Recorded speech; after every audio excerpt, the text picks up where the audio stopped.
रूपानिधये नमः। ॐ भीमाय नमः। ॐ परशुहस्ताय नमः। ॐ मृगपाणये नमः। ॐ जटाधराय नमः। ॐ कैलासवासिने नमः। ॐ कवचिने नमः। ॐ कठोराय नमः। ॐ त्रिपुरान्तकाय नमः। ॐ वृषाङ्काय नमः। ॐ वृषभारूढाय नमः। ॐ भस्मोद्धूलितविग्रहाय नमः। ॐ सामप्रियाय नमः। ॐ स्वरमयाय नमः।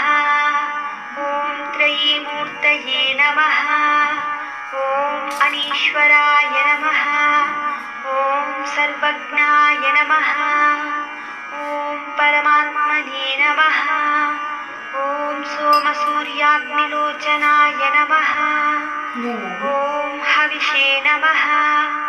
ॐ यज्ञमयाय नमः। ॐ सोमाय नमः। ॐ पञ्चवक्त्राय नमः। ॐ सदाशिवाय नमः।